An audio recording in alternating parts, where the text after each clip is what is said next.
नमस्कार दोस्तों, मैं हूं आपका दोस्त संपत लोहार एक और नए वीडियो के साथ नई जानकारी के साथ। मित्रों, यदि अभी तक आपने हमारे चैनल को सब्सक्राइब नहीं किया है तो आज ही हमारे चैनल को सब्सक्राइब करें और बेल आइकन दबाएं ताकि आपके पास धर्म, अध्यात्म, संस्कृति की हमारे मोटिवेशनल लेक्चर, हास्य कविताएं और योग की जानकारी शीघ्रता से और सबसे पहले पहुंच सके। मित्रों, आज हम बात करेंगे अवचेतन मन के बारे में। हमने अपने पहले वाले वीडियो में आपको ये बताने की कोशिश करी कि मन की 3 स्थितियां कौन कौन सी हो सकती हैं, यानी एक प्रारंभिक परिचय देने की कोशिश करी थी कि चेतन मन क्या होता है, अवचेतन मन क्या होता है और अचेतन मन क्या होता है। आज हम विस्तार से समझने की कोशिश करेंगे अवचेतन मन आखिर है क्या। मित्रों, हमारे जो मन की जो चेतन शक्ति है उसका करीब 90% भाग हमारा अवचेतन मन का है। यानी जो हम इंद्रियों के माध्यम से, ज्ञानेंद्रियों के माध्यम से जो भी जानकारी या जागृत अवस्था में प्राप्त करते हैं चेतन मन के माध्यम से, वो मात्र केवल 10% हैं, जबकि 90% शक्तियां निहित हैं अवचेतन मन में। यानी कि हम जीवन में अगर सफल होना चाहते हैं, वांछित परिणाम हासिल करना चाहते हैं, तो हमें अपने अवचेतन मन की शक्तियों को जागृत करना पड़ेगा। तो अवचेतन मन की शक्तियों को कैसे जागृत करें, उससे पहले यह समझना पड़ेगा कि अवचेतन मन आखिर काम कैसे करता है। आज हम ये बताने की कोशिश करेंगे अवचेतन मन किस सिद्धांत पर काम करता है और अवचेतन मन से कैसे परिणाम प्राप्त होते हैं। हम फिर आगामी वीडियो में आपको ये बताने की कोशिश करेंगे कि अवचेतन मन को कैसे जागृत किया जाए। बात कर रहे थे अवचेतन मन को, तो यानी अवचेतन मन चेतन मन की तरह तर्क वितर्क नहीं करता। सबसे पहली बात तो यह है कि चेतन मन की तरह, जैसे चेतन मन है, जो भी आपने सूचनाएं ज्ञानेंद्रियों के माध्यम से मिलती हैं, यानी हमारी जो 5 ज्ञानेंद्रियां हैं, जीवा है, नाक है, आँख है, कान है, त्वचा है, तो इनसे जो भी शब्द, स्पर्श, रूप, रस रूपी जो ज्ञान हमको मिलता है उसका आकलन हम चेतन मन के माध्यम से करते हैं। यानी चेतन मन उस पर विचार करता है, चेतन मन लॉजिक कर सकता है, तर्क वितर्क कर सकता है, सही या गलत का वो भेद कर सकता है। लेकिन अवचेतन मन ऐसा नहीं करता है। अवचेतन मन चेतन मन के माध्यम से जो भी विचार इसको संप्रेषित होंगे वो उन विचारों पर विश्वास कर लेता है और उसके अनुरूप फिर वो आपको परिणाम देना प्रारंभ करता है। मित्रों, हम जानते हैं कि जैसे विज्ञान में सिद्धांत होता है, ठीक उसी तरह से अवचेतन मन का भी सिद्धांत होता है। पहले हम बात करें विज्ञान की। जैसे विज्ञान में एक सिद्धांत है कि पानी, अगर सोचें हम कि पानी क्या है, यानी H2O, यानी 2 पार्टिकल्स या 2 एटम्स ऑफ द हाइड्रोजन और 1 पार्ट ऑक्सीजन का मिलकर के पानी बनाता है, H2O बनते हैं। या कार्बन डाइऑक्साइड यानी कि CO2, यानी कार्बन का एक और ऑक्सीजन के 2 भाग मिलकर के कार्बन डाइऑक्साइड बनाते हैं।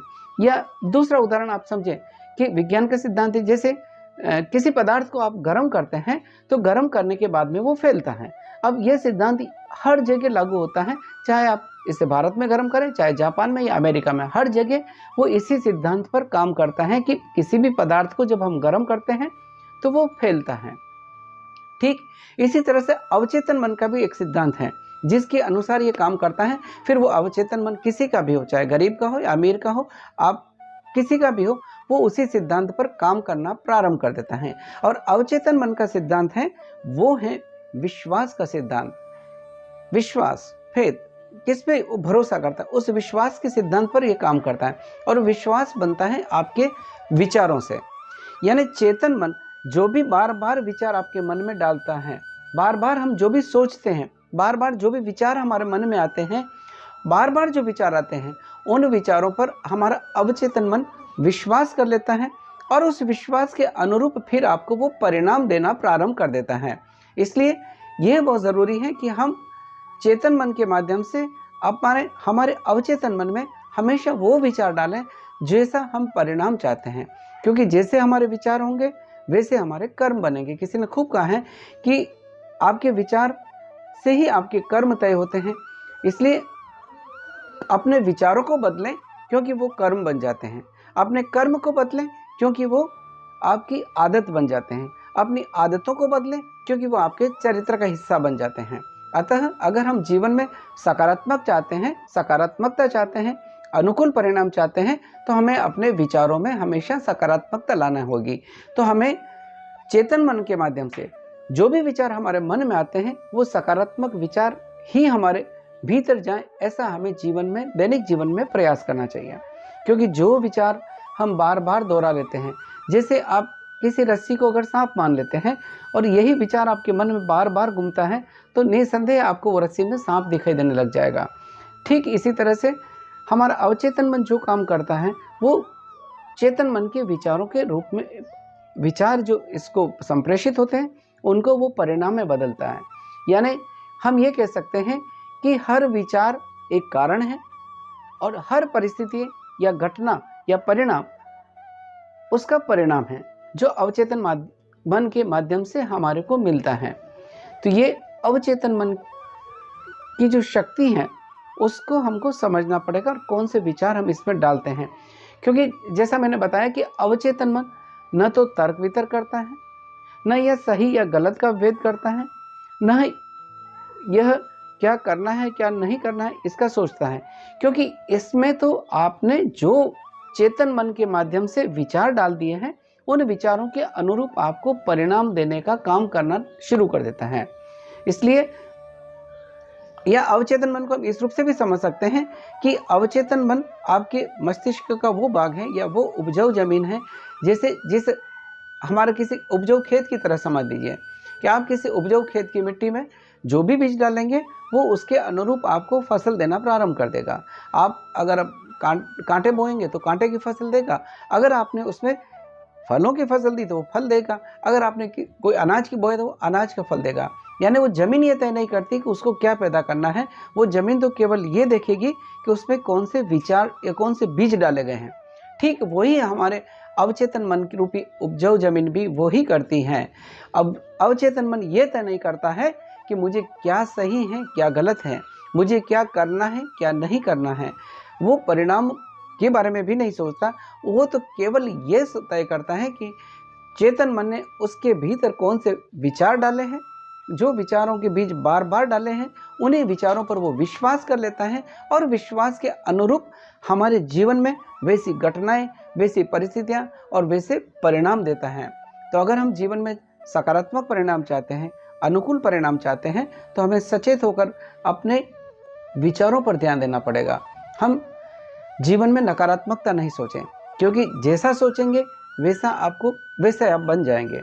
आप सकारात्मक सोचेंगे तो सकारात्मक परिणाम मिलेंगे, अगर आपने जीवन में नकारात्मक सोचा तो नकारात्मक परिणाम मिलेंगे। अतः हमारी सोच का बहुत महत्व है, अपने सोच को सकारात्मक बनाएं। और दोस्तों, जीवन के दैनिक जीवन में हम ये अभ्यास करें कि कोई काम या कोई विचार हमारे मन में ऐसा नहीं आए जो नकारात्मक हो, नेगेटिव थिंकिंग नहीं आए। क्योंकि जैसे ही नेगेटिव थिंकिंग पर आप चिंतन शुरू करना लगेंगे तो वो हमारा अवचेतन मन उसके ऊपर विश्वास करना प्रारंभ कर देगा, नकारात्मक विचारों पर विश्वास करना प्रारंभ कर देगा और फिर वो उसके अनुकूल आपको परिणाम देना प्रारंभ कर देता है। तो नकारात्मकता मन में न लें, क्योंकि कई बार हम जीवन में बहुत से लक्ष्य मिलते हैं या मुकाम मिलते हैं, आप उसके बारे में अगर ये मन में ये सोचने लग जाएं कि मैं इस मुकाम तक नहीं पहुंच सकता, ये काम मैं नहीं कर सकता, या इसमें जब तक किसी का सहयोग नहीं मिलेगा या मेरे में अंदर वो सामर्थ्य नहीं है कि मैं इस मुकाम तक पहुंच सकूं या इस लक्ष्य को हासिल कर सकूं, तो आपका अवचेतन मन वो परिस्थितियां आपके लिए ज़रूर बना देगा कि आप उस लक्ष्य को हासिल कर ही नहीं पाओ। इसलिए अगर आप कोई उच्च लक्ष्य रखना चाहते हैं या जो भी हासिल करना चाहते हैं, तो पहले अपने विचारों को सकारात्मक बनाएं। कभी भी हम अपने नकारात्मक विचारों को पूरा न करें। यानी जैसे हम सोचते हैं ये काम मैं नहीं कर सकता, आप ऐसा न सोचें। आप ये सोचें कि हम ये काम कर सकते हैं अपने अवचेतन मन की शक्ति के माध्यम से। यानी जो नकारात्मक विचार है उनको पूरा न करके हम उन जैसे ही हमारे मन के भीतर नकारात्मक विचार आए उनको सकारात्मकता में बदलने का प्रयास करें, ताकि हमारे जीवन में सकारात्मक परिणाम आए। इसलिए हम अपने अवचेतन मन की इस शक्ति को जानें, जो करीब हमारे मन की करीब 90% है। हम केवल 10% चेतन मन के माध्यम से शक्तियों का उपयोग करते हैं, जबकि 90% शक्तियाँ अपने आप वर्क करती हैं, काम करती हैं। वो कैसे काम करती है वो आपके विचारों पर निर्भर करता है, जैसे मैंने बताया ये आपके विश्वास पर तय करता है। तो आप जैसे विचार हैं उस पर ये विश्वास कर लेता है। सिद्धांत सीधी सी समझने की बात यह है कि हम अपने बार बार जो विचार दोहराते हैं उन विचारों को उस पर वो अवचेतन मन विश्वास कर लेता है और उस विश्वास के अनुरूप हमारे जीवन में वैसे परिणाम देना प्रारंभ कर देता है। तो आइए हम अपने जीवन में सकारात्मक सोचें ताकि जीवन में सकारात्मक परिणाम मिले। हम अच्छा सोचें, अच्छा बनेंगे। जैसा सोचेंगे वैसे हम बन जाएंगे। तो हमारी सोच पर बहुत निर्भर करता है, अपने आप पर बहुत निर्भर करता है। इसलिए कहना चाहता हूँ कि स्वयं को बदलो, ये ज़माना बदल जाएगा। स्वयं को बदलो, ये ज़माना बदल जाएगा और वज्र सा कठोर हो वो भी पिघल जाएगा। तुम तो अपनी साधना में रत रहो साथी, वक्त आने पर तुम्हारा मुकाम तुम्हें मिल जाएगा। आइए हम अपने मुकाम को हासिल करें, अपने अवचेतन मन को जागृत करें, जागृत करने का प्रयास करें और इसमें हमेशा सकारात्मक विचारों को भरें। दोस्तों, अगर आपको ये जानकारी या वीडियो अच्छा लगा है तो इसको लाइक करें, शेयर करें, कमेंट करें। और एक निवेदन, आपका सहयोग हमें मिल रहा है तो आप अपने कमेंट बॉक्स में ज़रूर कोई और विषय जिस पर आप जानकारी चाहते हैं तो ज़रूर लिखें। इसी के साथ आपके दोस्त संपत लोहार को इजाज़त दीजिए। जय हिंद, जय भारत।